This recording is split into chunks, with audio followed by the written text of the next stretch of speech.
चौथा मैंने कहा। एक सवाल ये है कि जो इनकम टैक्स से बचने के लिए बसपा विधायक यहाँ पर हॉस्पिटल बनवा रहे हैं, तो क्या और विधायक इनकम टैक्स नहीं देते हैं? और विधायक इनकम टैक्स से बचने के लिए ऐसा काम नहीं कर सकते और हैं? विधायक ठेकेदारी करते हैं क्या?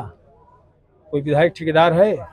किसी की विधायकी गई थी ठेकेदारी करने में? कोई हो तो बताएं। अगर अपने इनकम टैक्स पैसे से सर जनता हित में कोई काम करते हैं, सरकार के देने के बजाय, ये तो अच्छी पहल है। इस पर तो उससे क्या होगा ना, वो इनकम टैक्स देने से क्या होगा कि इनकम टैक्स 50 करोड़ बाकी है, 5 करोड़ खर्चा करेंगे, माफ हो जाएगा। 45 करोड़ का लाभ हुआ ना, वहाँ भी बिजनेस हुआ ना।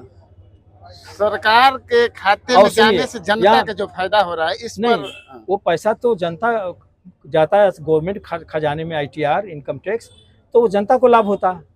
बिल्डिंग बन जाने से, आप बिल्डिंग बनाएंगे भी, नक्शा भी आप ले आए हैं, उसमें भी कमाएंगे बनाने में। तीसरी बात ये है कि आप डॉक्टर ले आओ ना, यहाँ प्रोफेसर ले आइए, MS ले आइए, MD ले आइए, हार्ट सर्जन ले आइए, न्यूरो सर्जन ले आइए, इससे ना अस्पताल चलेगा। वो कहे हैं कि अभी अस्पताल बनने दीजिए। मैंने सवाल किया था, आपका ही सवाल किया था कि डॉक्टर की जरूरत वाले हैं, तो बोले हैं कि बनने दीजिए। यहाँ पर बनने के बाद डॉक्टर से लेकर सारी मशीनें ऐसे हैं जो प्रदेश में पहला अस्पताल सामुदायिक स्वास्थ्य केंद्र रसड़ा होगा। वो ऐसा है ना, फिर मैंने वही बात कहा, आप मशीन खरीद सकते हो, इंसान कहाँ से लाओगे? क्योंकि मशीन खरीदने में आपका इंटरेस्ट है। आप विवाह शादी कराते हैं तो आपका इंटरेस्ट है, उसमें आपको क्या लाभ होता है ये गंवार लोग नहीं जानेंगे, और दारू के नशे में नाचने वाले नहीं जानेंगे। ये हम लोग जानते हैं कि ITR क्या है, इनकम टैक्स क्या है, सेल टैक्स। इनकम टैक्स पढ़ा हूँ, लॉ का स्टूडेंट रहा हूँ, मैं पढ़ाया भी हूँ सेल टैक्स कुछ दिन बनारस में, ये भी आप समझ लें। तो बेवकूफ़ उन लोगों को बनाएं जिनको बेवकूफ़ बना करके और चौंका पिला रहे हैं। ये उन लोगों को नहीं बना सकते हैं जो जिम्मेदार लड़के हैं, जो इस इलाके के टैलेंटेड युवा है, जो कुछ करना चाहता है। वो ऐसा आदर्श नहीं मानेगा जिसका जनप्रतिनिधि दिन भर ठेकेदारी करे। मायावती आई तो मायावती के चूल्हे में घुसा है, सपा आई तो सपा के चूल्हे में घुसा चरण चूमते हुए, बस भाजपा आई तो भाजपा के चरण में घुसे। ये सिद्धांत है। बसपा विधायक बने हैं, हम लोग तो सरकारें आई है, समाजवादी पार्टी फिर भाजपा, लेकिन दिन पर दिन उनका बढ़ता गया हर काम। मैं तो कह रहा हूँ आपका भी बढ़ जाएगा। आप शिकार पहुँचाइए, आप माल पहुँचाइए, आपका भी कदर बढ़ जाएगा। वो तो माल पहुंचाते हैं ना, तो भाजपा में कहाँ पहुंचता है? भाजपा तो ईमानदारी का वो करते हैं, अधिकारी लेते हैं, अधिकारी वसूल लेते हैं, सचिव प्रमुख सचिव उस लेवल पर खींच लेते हैं, और खींच करके किसी को कान में बता देते हैं बिना इसके थोड़े। अरे 20,000 करोड़ का काम दिया है सरकार में अधिकारियों ने, 20,000 करोड़, 8 वर्ष की सरकार हो गई।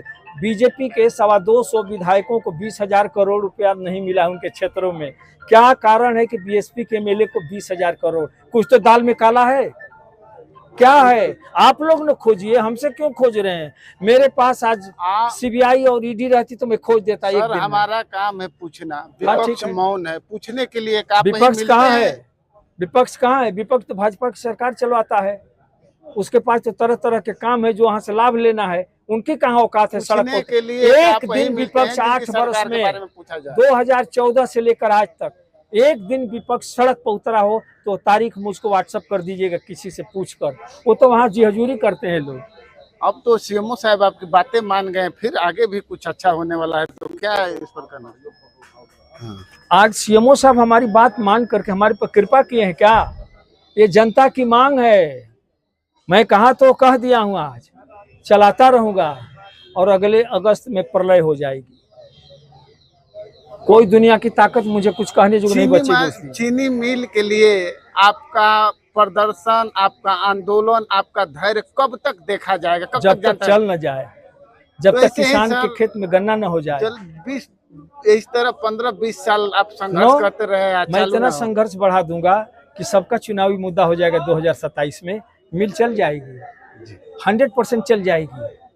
आप नहीं चला रहे हैं, आप ही मुद्दा बना लेंगे, क्योंकि जनता जिस दिन निकाल लूंगा सड़क पर ना, अभी जगा रहा हूँ धीरे धीरे, जिस दिन लहर ले लेगी ना, जिस दिन 50,000 लोग सड़क पर आ जाएंगे, उस दिन मिल दौड़ने लगेगी। जी धन्यवाद।